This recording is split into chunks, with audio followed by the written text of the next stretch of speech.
નમસ્કાર, આપ જોઈ રહ્યા છો નેશન પ્લસ ન્યૂઝ. હું છું આપની સાથે હેતલ ભગત. છોટાઉદેપુર જિલ્લા પોલીસ દ્વારા નગરના પેટ્રોલ પંપ 4 રસ્તા ખાતેથી ભવ્ય તિરંગા યાત્રા યોજાઈ હતી, જેમાં જિલ્લા પોલીસ અધિક્ષક પણ ઉપસ્થિત રહ્યા હતા. છોટાઉદેપુર નગરના પેટ્રોલ પંપ 4 રસ્તા ખાતેથી છોટાઉદેપુર જિલ્લા પોલીસ દ્વારા તિરંગા યાત્રાનું આયોજન કરવામાં આવ્યું હતું, જેમાં તિરંગા યાત્રામાં જિલ્લા પોલીસ અધિક્ષક ઇમ્તિયાઝ શેખ સહિત જિલ્લાના પોલીસ અધિકારીઓ સહિત મોટી સંખ્યામાં પોલીસ કર્મચારીઓ જોડાયા હતા.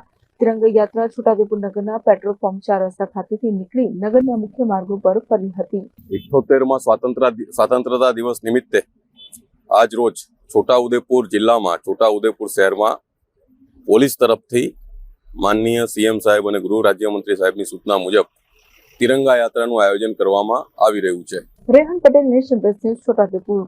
સમાચારોના સતત અપડેટ મેળવવા માટે અમારી નેશન પ્લસ ન્યૂઝની યુટ્યુબ ચેનલને સબસ્ક્રાઇબ કરો, બેલ આઇકન દબાવો અને જોડાયેલા રહો ફેસબુક, ઇન્સ્ટાગ્રામ અને ટ્વિટર પર.